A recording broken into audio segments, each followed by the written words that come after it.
Hi, this is Annie Fox for Family Confidential, Secrets of Successful Parenting. My guest today is Deborah C. Owen. Debbie is a best-selling author, an expert parent and life coach, and a national board-certified teacher. Her latest book, Social Media Fascination, helps adults teach kids how to use social media with a purpose. Hi, Debbie. Welcome to Family Confidential. Hi, Annie. Nice to be here today.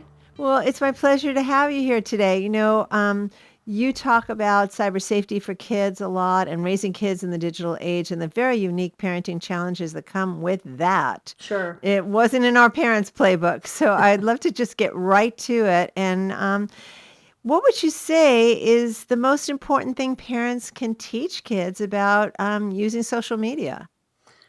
Well, I think the most important thing is for kids to understand that whatever they put out there is available for anybody to see, even if they think it's not. And we tell kids that, and they still don't get it. So I think we just have to keep telling them until they're old enough to really take it in and understand it for themselves. But that is the most important thing. And the other thing that I would say that goes along with that is whenever we're talking to somebody, whether it's online or face to face, we still need to have the same basic character attributes that we would want to have, whether that's kindness, compassion, thoughtfulness, whatever it might be. And if we can teach kids that it doesn't matter whether they're online or face to face, they need to treat people with respect. And so that's the other piece of it. Well, that's huge. I know that the disconnect for kids between what they put out there and lasting forever, kids' minds don't go in the forever mode. It's all Right, kind of in the right. moment. But your second piece is so important. I'm a great advocate of this idea that it's not about the technology. It's Mhm. really about character, and it's about the way we treat people online and off. How do you get that message across to kids? It's so challenging, especially when they can take a look at any listing of comments after any post anywhere and see the piling on and the Mhm. nastiness. Mhm. Mhm. And here's our little voice in the wilderness saying, no, you should treat people with respect, but all the modeling they're seeing in the milieu of social media is just the opposite. That's true. That's true. Adults aren't playing very well in that sandbox, are we? No, they're not. No, no. And I guess perhaps one thing we can do is make analogies. You know, you talk to kids about if they're going to a baseball game and the people who are at the game, you're over there with your kid and you say, well, who's treating people nicely and who's not treating people nicely? And you recognize the fact that not everybody's nice. And No. it's one of those things that we say, well, I don't want you to grow up to be like that person over there. I want you to grow up and be like that person over there. Why would that person be happier in life? And kind of talk through that. Ooh, You that's a know, good yeah. one. Why would that person be happier? If they're kind and careful and respectful of other people, what do they get out of that? Not that you do it to get something out of it, but what is the blowback? You know, what's the blowback for somebody who's not very nice? What kind of a life are they going to be living? Well, I'm going to play devil's advocate for a Sure. minute because I I might be the kid who would say, why are they being mean? Because I'm of the school of thinking that people repeat behaviors that pay off for them. True. And Well, we can look and say, oh, that person's being nasty. Down the road, they're not going to be very happy in life. And the kid might be thinking, I know the nastiest kids in my school are the most popular. that's a good point. And that goes back to just a lot of the anti-bullying things that we're trying to teach kids. And there are different ways of teaching anti-bullying. And I haven't really decided which method I think is the most effective yet because, well, for one, there's the way you teach kids, which is you just tell the person that they're not being nice to you and it doesn't feel good and all that other stuff. And honestly, my kids told me, Mom, that stuff does not work. It doesn't work. It doesn't work. Then there's the other aspect that is coming from Izzy Kalman and a couple of his proteges, which is where you basically agree with the bullier and you say, "Yeah, you're right. I guess I'm not very cool like you are. You're much cooler than I am." And when you completely disarm the bully like that, And I've seen videos of this happening. I haven't actually seen it happen in practice myself, but I've seen the videos that they have about this. The bully is really taken aback, and if you're not confronting somebody who's upset, it's hard to stay upset. Okay, I So could see that might work a little bit. yeah, yeah. So I'm trying to decide. There are different ways of teaching kids to handle bullying, and so going back to your question, where the kid says, it's the bullies who were the most popular. Um, that just goes back to we've got to teach them to treat people with respect, because it's not the bullies who are most successful later in life. And maybe that goes into having them read biographies of great people and things of that sort. I know when I was working as a school librarian, I would do biography projects with some of the English teachers, and the kids would often want to read biographies of great great thieves or people who were in the mafia and stuff like that. And I strongly encourage the teachers, at least for this project, let's have the kids read books or biographies about people who have made a positive influence on their Yeah. society. And because if we don't take that opportunity to teach them in every little chance that we can, they get enough of the mafia guys and the media. You know, if they want to read about it, they can do that on their own time. It's really interesting. So, how did you get into this work? It's something that fascinates me, and I've Yeah, been involved in it for almost 2 decades now. yeah, But I'm always curious when someone chooses to work in this realm with yeah, kids around character, online and off, as you probably did for many right, years as a school librarian. right. How did you make that transition into this cyber realm, and how did this become a passion of yours? Well, it's a good question to ask. I spent a long time as a school library teacher. In fact, I got national board certification, and I did get frustrated though, because I felt like I didn't have enough of an impact on kids. Mm-hmm. I would see the latter part of my career, I was pretty much all at the high school level, although I actually worked at all three: elementary, middle, and high school. And I saw a lot of those high school kids really struggling, not just academically, yes, academically, but not just academically. Also, they were struggling with themselves, with their peers, with their teachers, with the adults, their parents and the other adults in their lives. And I really wanted to have more of an impact on these kids. And when I saw, honestly, let's face it, suicide is a real issue. And eating disorders and anxiety disorders, they're real issues for Yeah. teenagers, and whether it's middle school or high school. And I wanted to have more of an impact, so I started taking courses in coaching certification and understanding how kids think. And I can't. You can see the bookcase behind me right now. That's only part of the books that I've read about kids and at development, child development. And so that's how I got into it. Is I wanted to get outside of the 1,500 kids or so that were in my school and be able to have a bigger impact. So you're in private practice now? Yes. And typically, how does somebody, well, what's your the profile of a parent who seeks your help? Well, I'm working with a number of parents right now, and sometimes they're single parents who are really struggling to help their kids deal with changes in their home lives. Like this Mm-hmm. one mom I'm working with, she has two teenage kids, and they were divorced, probably officially divorced about 6 or 8 months ago, and but they had to move. And so the kids are just like, they're kind of like, wow, my whole world is upside down. and Yeah. and and so the mom is really trying to reconnect with her kids. I've got a couple of other couples where I'm working with both of the parents together as much as possible. It's not always possible, but on phone or on Skype or something like that. And for instance, that one couple I was speaking with earlier, they've got two kids who are at really early elementary school, and some other parents who've got kids in elementary and middle school.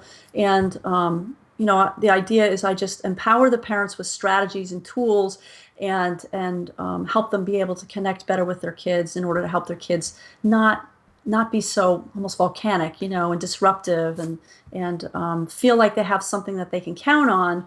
Because if they can count on their parents, they can go to school and be strong.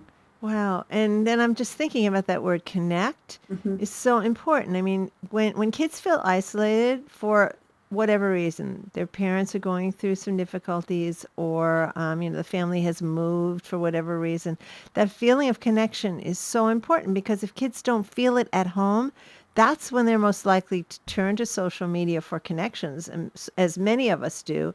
Yeah. And if what they find on social media is less than welcoming and less than positive, they still might stay there because it's better than feeling really isolated upstairs in my room alone. And Mm. so I think that what you're saying about strategizing with parents to help them connect and reconnect Hmm. with their kids, especially as they move through the adolescent years, is so important, because I almost think that parents are the anti-bullying drug in a way, Yes, that they yes. can they I can like really that. fortify their kids in so many ways. And as you just said, if you feel like you are connected with your parents, then you can feel very strong and more confident in your dealings with your peers. Yes, absolutely.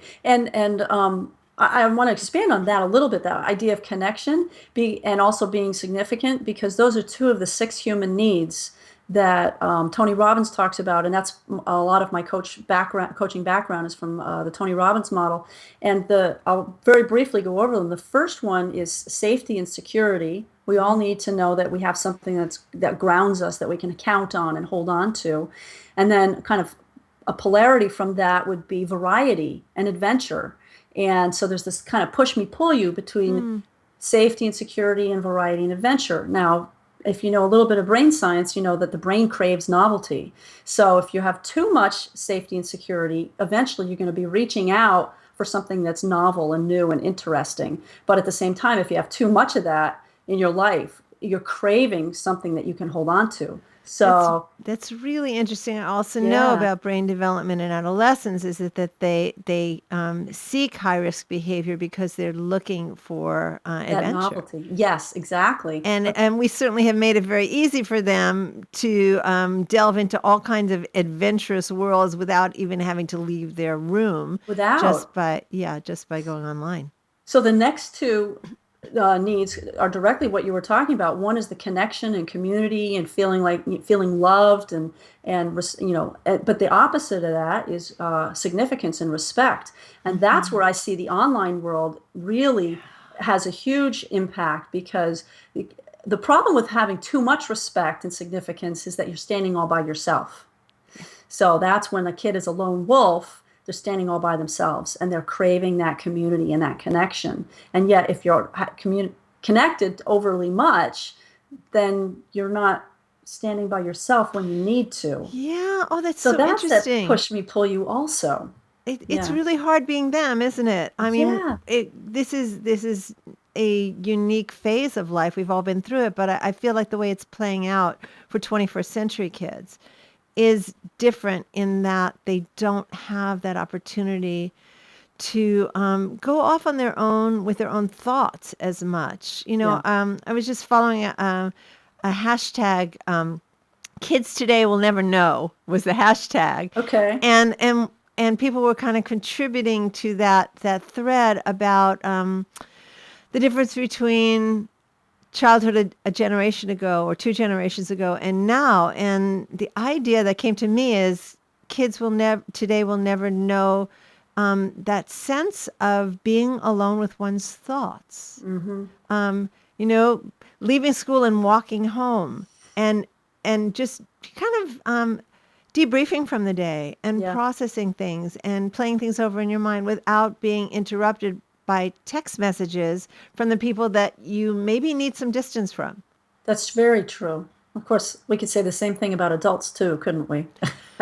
Yeah, we could for it's that connection. I think that is why we are so drawn to social media, is that we are social beings, and yet it's the balance. It's the balance. Exactly, exactly. And that's what's really hard about it. It It is is. hard. And I Yeah. don't think that anyone has a silver bullet, but I really like a lot of what you're saying in terms of helping parents recognize that when they reconnect with their kids, they are going to be fortifying them in many ways. Well, and here's the biggest takeaway I hope parents get from this conversation is connection. And the best way to do it is to make sure you spend anywhere from 10 to 20 minutes every single day with each of your children.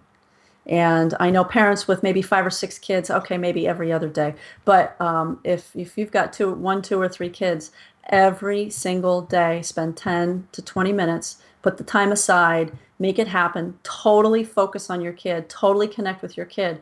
And if you provide that connection that they are craving, they're less likely to get themselves into trouble online. I like it. That's a great tip, and it doesn't seem like that much time, especially when it's win-win for both parent and child. Absolutely, absolutely. And the other part of that, though, is no judging, no giving advice, no interrupting, and no interpreting. It's just all about the kid. And so we're not going to be talking about homework.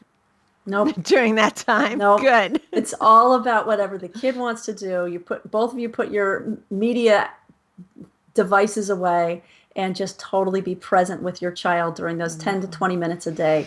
And that makes a huge difference. So that, here we are talking about kids online, and I'm saying that the best thing you can do for kids online is to spend time with them offline. Yeah, I know. I hear you. I totally hear you. Because I think when you do that, then kids get a sense of what a real connection is about. Mm-hmm. And then they raise the bar in their own mind for a standard of friendship and connection and respect. They are whether willing, they're online or offline. Yeah, they're not as willing to take bogus connections or fake friends, because they know what it feels like to be really connected. That's beautiful. I love it. Yeah. Well, Debbie, this is really good. I didn't know where this conversation was going, but I love where it went. We have just about 1 minute left. Mm-hmm. And if you could tell our viewers and listeners where they can find out more about your work. Yeah, absolutely. My website is youcanraisegreatkids.com.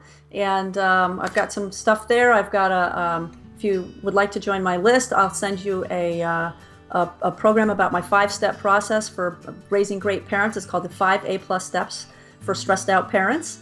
And I also have a book called Social Media Fascination, and you can get that at Amazon or online. That comes in Kindle as well, and it's about teaching kids to use social media well. I have a 6C model about care and service, connecting, communicating, collaborating, creating, and curating.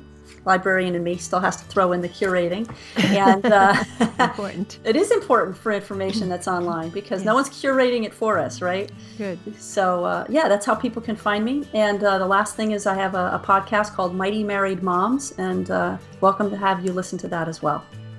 Thank you so much for the work that you do. I really appreciate it. Thanks for having me, Annie. This was great. This is Annie Fox for Family Confidential. To learn more about my work with parents, tweens, and teens, visit anniefox.com. And check out my parenting book, Teaching Kids to Be Good People, Progressive Parenting for the 21st Century. And my latest book for 8 to 12-year-old girls, the Girls Q&A Book on Friendship, 50 Ways to Fix a Friendship Without the Drama. And if you like this podcast, we ask that you review it on iTunes. It may be a little thing to you, but it means an awful lot to us. Family Confidential podcast is produced by Electric Eggplant, creators of books and apps for parents, kids, tweens, and teens. And tune in next time when my guest will be Joel Baum. Joel is the Senior Director of Professional Development and Family Services for Gender Spectrum. Gender Spectrum is a San Francisco Bay Area-based organization that helps to create gender-sensitive and inclusive environments for all children and teens. Until next time, happy parenting.